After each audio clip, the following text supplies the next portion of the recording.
આપણે આગળ શરૂઆતમાં ચર્ચા કરેલી કે કલાના મુખ્યત્વે બે પ્રકારો છે, એક લલિત કલા અને બીજું લલિતેતર કલા અથવા તો ઇતર કલા. કલા માટે એમ કહેવાય છે કે કલા મનુષ્યના જીવન સાથે વણાયેલી છે. કોઈ પણ કલાના સર્જન માટે તેના સર્જક પાસે સામાન્ય માનવી કરતાં વિશેષ પ્રકારે કૌશલ હોય એ અનિવાર્ય છે. એટલે કલાનો અર્થ એ જ થાય, વિશિષ્ટ પ્રકારનું કૌશલ હોવું એટલે કલા. એટલે સર્જક પાસે વિશિષ્ટ પ્રકારનું કૌશલ હોય તો જ એ કલા સર્જન કરી શકે. લલિત કલામાં મુખ્યત્વે 5 કલાઓનો સમાવિષ્ટ થાય છે: સ્થાપત્ય, શિલ્પ, ચિત્ર, સંગીત અને સાહિત્ય. આ 5 કલાઓ બહુ સુપ્રસિદ્ધ છે, પણ એની સાથે સાથે બીજી પણ કેટલીક કલાઓ છે, જેમ કે સુતારી કામ, લુહારી કામ, રંગકામ, ભરતકામ, વણાટકામ, સીવણકામ, માટીકામ વગેરે વગેરે. આ બધી પણ કલાઓ છે, કારણ એમાં પણ સામાન્ય માનવી પાસે હોય છે તે કરતાં વિશેષ પ્રકારની દૃષ્ટિ, શક્તિ અથવા તો આવડત કે કૌશલની અનિવાર્યતા રહેલી છે. માટલું બનાવવું હોય બધાને ન આવડે, સુતારી કામ બધાને ન આવડે. દરેકની પોતાની એક ખાસિયત હોય છે, ખૂબી હોય છે, એ પ્રમાણે માણસ એ કામ કરતો હોય છે, એટલા માટે એક કલાકાર કહેવાતો હોય છે.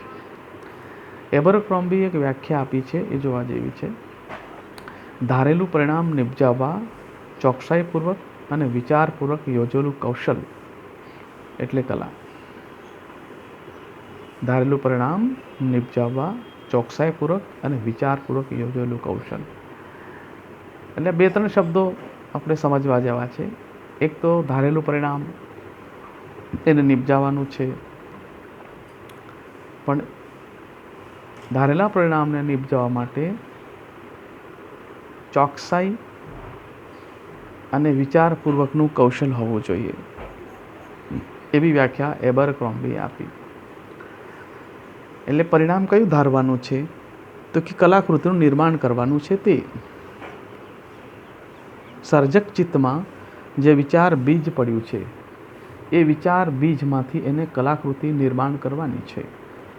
ત્યારે એને એ વિચાર બીજને કઈ રીતે ફલવંતું કરવાનું એ માટેનું પરિણામ વિચારવાનું છે, નિપજાવવાનું છે.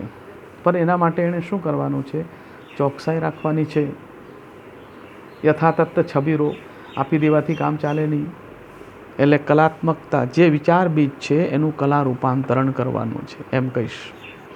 વિચાર બીજનું કલા રૂપાંતરણ કરવાનું.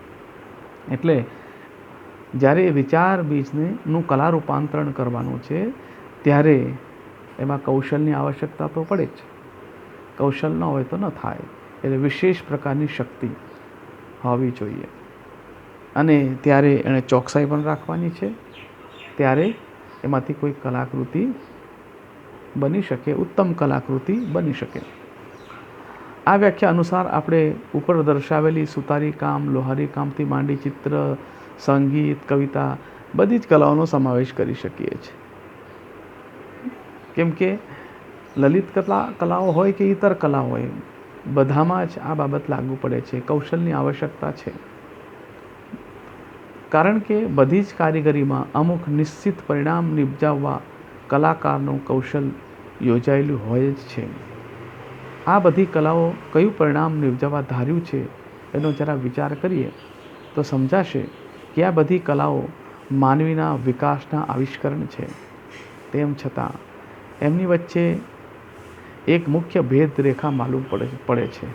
તે એ છે કે એમાંની કેટલીક કલાઓનો ઉદ્દેશ માણસની જરૂરિયાતો પૂરી પાડવાનો છે. દાખલા તરીકે સુતારી કામ, લુહારી કામ, ભરત ગૂંથણ, સીવણ, રંગકામ વગેરે. આ બધી કલાઓમાં આપણે જોઈ શકીએ છીએ કે માણસની જરૂરિયાતો પૂરી પાડવાનો મુખ્ય ઉદ્દેશ છુપાયેલો છે.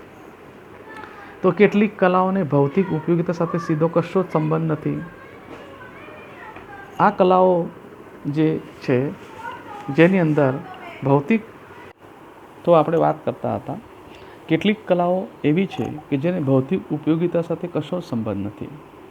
આ કલાઓ માનવીના ચિત્તને વિલક્ષણ પ્રકારનો આનંદ આપવાનું કામ કરે છે. દાખલા તરીકે કવિતા, સંગીત, ચિત્ર, સાહિત્ય, આ બધી જ કલાઓ એવી છે કે જે કલાઓને ભૌતિક ઉપયોગિતા સાથે કશો સંબંધ નથી.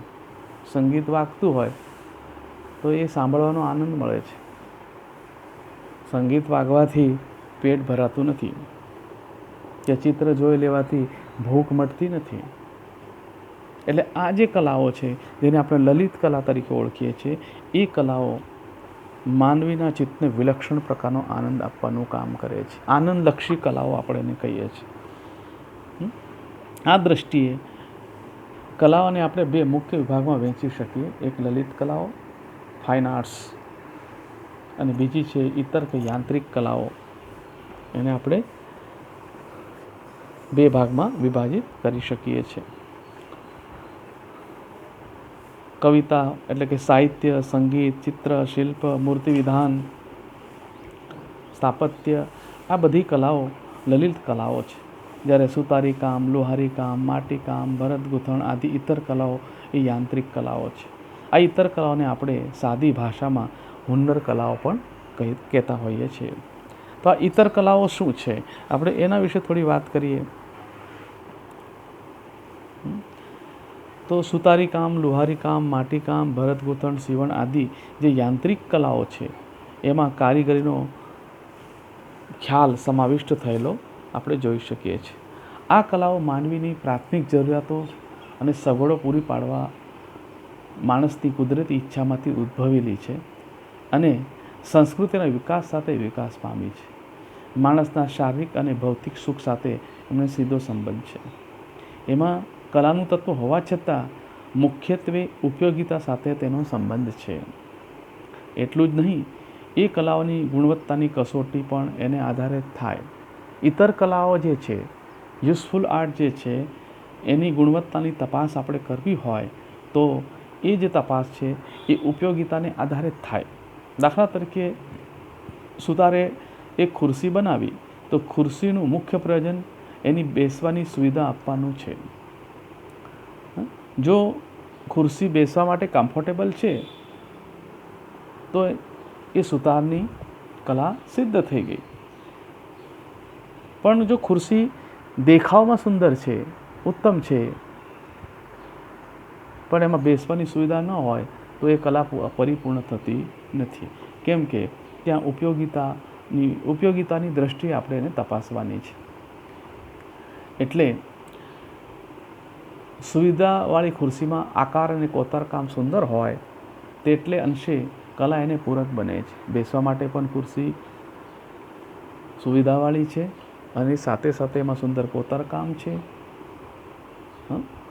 તો એ સુંદર દેખાય છે, એ આનંદલક્ષી છે પણ પૂરક છે. એટલે ઇતર કલાઓ જે છે એનો મુખ્ય ઉદ્દેશ ઉપયોગિતાવાદ છે અને ગૌણપણે આનંદ હોઈ શકે છે.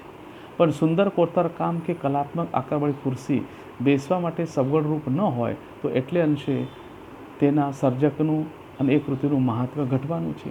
કારણ કે તે પોતાનું બેસવાની સુવિધા આપવાનું મુખ્ય પ્રયોજન સિદ્ધ કરી શકતી નથી. વર્લ્ડસ્પોલ નોંધે છે કે કલાઓમાં આકૃતિનું સૌંદર્ય એટલે બીજું કશું નહીં પણ ઉપયોગી થવાની શક્તિનો તત્કાળ આવિષ્કાર. તો ઇતર કલા સંદર્ભે આ વાત બહુ મહત્ત્વની છે કે કલાઓમાં આકૃતિનું સૌંદર્ય એટલે બીજું કશું નહીં, ઉપયોગી થવાની શક્તિનો તત્કાળ આવિષ્કાર. એટલે ઉપયોગિતા સાથે આ ઇતર કલાઓને બહુ જ ગાઢ રીતે સંબંધ છે અને ગૌણપણે ક્યાંક એમાંથી આનંદ આપણે પ્રાપ્ત થાય. પણ મુખ્ય ઉદ્દેશ જે છે એનો એ શું છે? એ છે ઉપયોગિતાવાદ. કલાનો બીજો પ્રકાર છે લલિત કલાઓ. હવે આપણે અગાઉ પણ વાત કરી કે 5 મુખ્ય લલિત કલાઓનો સમાવેશ થાય છે, બરાબર? તો તે 5 છે: સ્થાપત્ય, શિલ્પ, ચિત્ર, સંગીત અને સાહિત્ય. આ 5 કલાઓની વાત કરીએ આપણે. તો એ અહીંયા આપણે જોઈએ કે ઇતર કલાઓને મુકાબલે લલિત કલાની પ્રવૃત્તિ થોડી વધુ સંકુલ છે, એને સમજવી થોડી અઘરી છે અને એમનું સ્થાન પણ વિશિષ્ટ પ્રકારનું અને ઘણું ઊંચું છે. લલિત કલાઓ ભૌતિક ઉપયોગિતા સાથે કશો સીધો સંબંધ નથી. તે માનવીના ચિત્તને આનંદ આપે છે અને એના નૈતિક અને બૌદ્ધિક વિકાસ સાથે સંબંધ ધરાવે છે. આ બે વચ્ચે મોટો ભેદ છે. ચિત્તને આનંદ આપવાનું કામ કરે છે, બૌદ્ધિક વિકાસ સાધવાનું કામ કરે. એમને કોઈ જડ નિયમો નથી અને એથી મૌલિક સૌંદર્ય નિર્માણની અનેક તકો એમના સર્જનમાં રહેલી છે. સૌંદર્ય નિર્માણ દ્વારા ભાવાત્મક આનંદ આપવો એ લલિત કલાઓનો પ્રધાન ઉદ્દેશ્ય છે અને એ સિદ્ધ કરવા કલાકાર પ્રતીક યોજનાઓ અનેકવિધ રીતે ઉપયોગ કરી જાણે છે.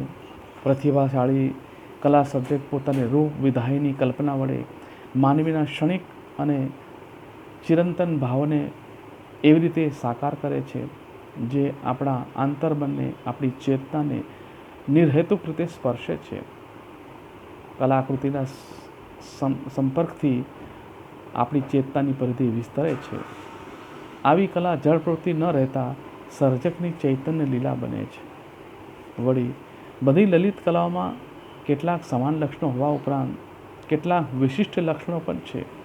આ વિશિષ્ટ લક્ષણો પ્રત્યે કલાના ભિન્ન ઉપાદાનને કારણે પણ છે. પ્રત્યેક કલા પોતપોતાના ઉપાદાન ભેદે પોતપોતાની રીતે સુંદરતા પ્રગટ કરે છે. એટલે એક વસ્તુ અહીંયા બહુ મહત્ત્વની છે, એ સમજવા જેવી છે કે આ પાંચેય કલાઓ જે છે ઉપાદાન ભેદે જુદી પડતી હોય. પાંચે પાંચ કલાના પાંચ અલગ અલગ ઉપાદાન. શિલ્પ અને સ્થાપત્ય છે તો એનું ઉપાદાન શું છે? પથ્થર છે, છીની છે, હથોડી છે, આ એનું ઉપાદાન થયું. બરાબર. શિલ્પ અને સ્થાપત્યના આ ઉપાદાન થયા. ચિત્ર હોય તો સ્કેચ છે, રંગ છે, પીંછી છે, આ એના ઉપાદાન થયા. સંગીત હોય તો સૂર, લય, તાલ એના ઉપાદાન થયા. અને સાહિત્ય હોય તો શબ્દ એનું ઉપાદાન થયું. અને શબ્દ એ અતિ સૂક્ષ્મ અને અતિ સમર્થ ઉપાદાન એમ આપણે કહી શકીએ.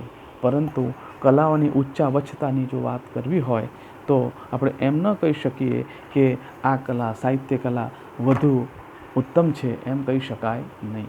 કેમ કે કોઈ કૃતિ શબ્દ દ્વારા ઉત્તમ રૂપ ધારણ કરી શકે છે તો કોઈ પથ્થર સર્જકની વિશિષ્ટ કૌશલના કારણે ઉત્તમ પ્રકારની મૂર્તિ પણ બની શકે છે. એટલે કલામાં ઉચ્ચાવચતાનો ક્રમ જાળવવો યોગ્ય લાગતો નથી. પણ ઉપાદાન ભેદે આ કલાઓ જુદી પડતી હોય છે. સંગીતની અંદર લય, નાદનો ઉપયોગ થાય છે. જો એનો વિનિયોગ બરાબર થયો હોય તો એ સંગીત પણ ઉત્તમ બની શકે છે. એને આપણે એવા અનેક ઉદાહરણો આપણે જોવા પણ મળતા હોય છે. એટલે જ્યારે સંગીત કેવળ નાદના આવર્તનોથી પોતાનું કાર્ય સિદ્ધ કરી શકે છે. શબ્દના ઉપાદાનથી સાહિત્ય અસંખ્ય ગતિશીલ ચિત્રો કે પ્રતિરૂપો ચિત્તમાં ખડા કરી શકે છે. પણ સંગીતમાં કેટલાક દૃશ્યો આપણા ચિત્તમાં સ્પષ્ટ થાય તે રીતે નિરૂપવાનું થોડું મુશ્કેલ બને. પરંતુ દરેક કલા પોતપોતાની રીતે એક વિશિષ્ટ કલા છે એમ આપણે એને કહીએ તો એમાં કશો વાંધા હરકત મને જણાતી નથી.